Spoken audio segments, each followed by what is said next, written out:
रानी दुर्गावती विश्वविद्यालय में वैदिक गणित की राष्ट्रीय कार्यशाला का शुभारंभ हुआ, जहां उच्च शिक्षा मंत्री इंदर सिंह परमार बतौर मुख्य अतिथि मौजूद रहे। कार्यशाला 3 दिनों तक चलेगी, जो 23 अगस्त से प्रारंभ होकर 25 अगस्त को समाप्त होगी। इस दौरान वैदिक गणित के कई विशेषज्ञ यहां आए हुए हैं, जो वर्तमान समय में वैदिक गणित की उपयोगिता और उसके वैज्ञानिक तत्वों पर विचार विमर्श कर रहे हैं।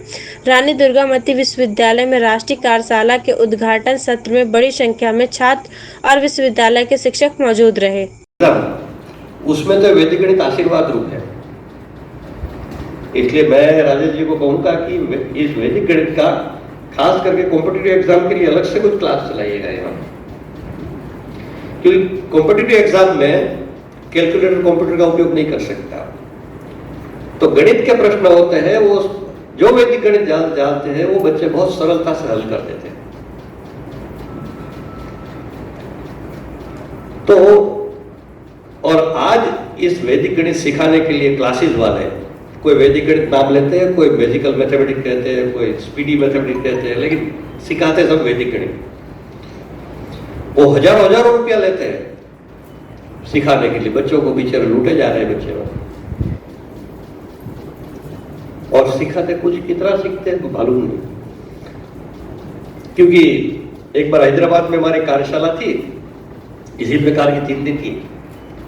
तो कार्यशाला के समापन में पूरा हुआ और मैं डॉक्टर कैलाश जी और हम थे मंच पर। तो एक प्राचार्य थे यहाँ, हमारे यहाँ उत्तर भारत में, मध्य भारत में वो बड़े लोगों का प्रणाम करना, चरण स्पर्श करना अपने गुरु जी का सहज है, स्वभाव है हमारा। लेकिन पश्चिम भारत, दक्षिण भारत में बिल्कुल नहीं। वो अपने पिताजी का भी चरण स्पर्श नहीं करता है बच्चा, वो परंपरा नहीं है वो। लेकिन वो प्राचार्य कैलाश जी का आकर चरण स्पर्श किया, चरण में पड़ गया। तो कैलाश जी ने हाथ जोड़, क्या है क्या है? तो क्या मैं पिछले 6 साल से वैदिक गणित पर मैंने हजारों रुपए खर्च कर दिए सीखने के लिए, लेकिन मैं सीख नहीं पाया। इस 3 दिन की आपकी कार्यशाला में जितना मैंने सीखा वो मैं हजारों रुपया खर्च करके कई कार्यशालाओं में गया, कई वर्ग किए, कई क्लासेस किए, लेकिन सीख नहीं पाया। इससे ज्यादा 3 दिवसीय कार्यशाला आपने हमको सिखा दिया के माध्यम से जितनी तेज गति के साथ हम गणना कर सकते हैं, उतने अन्य स्रोतों से भी नहीं कर सकते हैं। और इसलिए भारतीय ज्ञान परंपरा की जब चर्चा होगी तो गणित के क्षेत्र में वैदिक गणित पर हमने क्या काम किया, इस पर भी मैं समझता हूं कि चर्चा करने की जरूरत लगती है। निश्चित रूप से संस्कृति शिक्षा उत्थान न्यास मध्य प्रदेश में ही नहीं, पूरे देश भर में अलग अलग विषयों को लेकर काम कर रहा है। मध्य प्रदेश में हमने भारतीय ज्ञान परंपरा और संस्कार, शासन ने संस्कृति उत्थान न्यास से एमओयू किया है, जिस पर आप लगातार सभी विश्वविद्यालयों में काम कर रहे हैं। और आज जबलपुर विश्वविद्यालय के साथ में वैदिक गणित पर काम करना,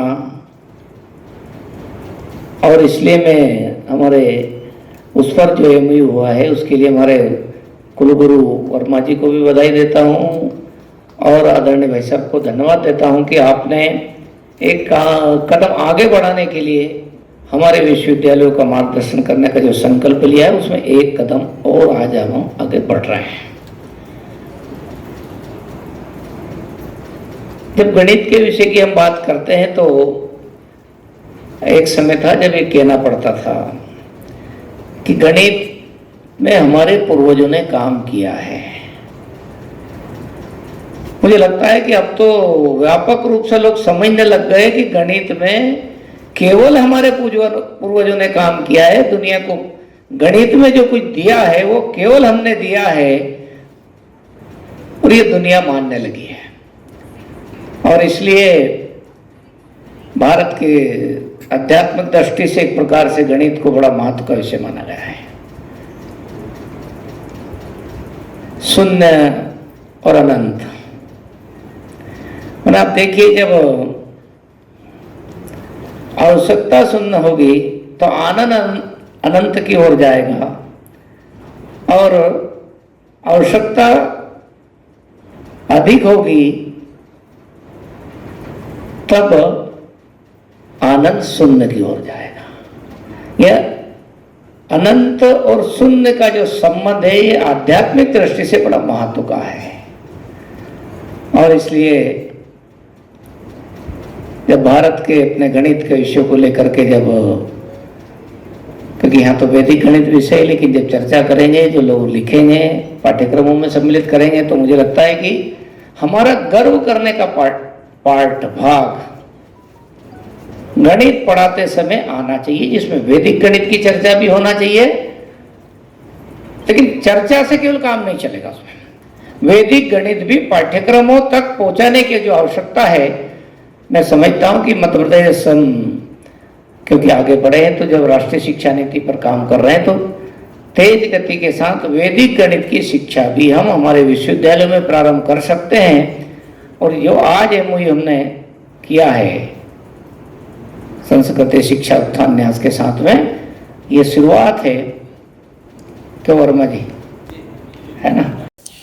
आज रानी दुर्गावती विश्वविद्यालय जबलपुर में वैदिक गणित की राष्ट्रीय कार्यशाला का उद्घाटन समारोह संपन्न हुआ। यह कार्यशाला 23 अगस्त से लेकर के 25 अगस्त तक होनी है और इस उद्घाटन समारोह में यह समारोह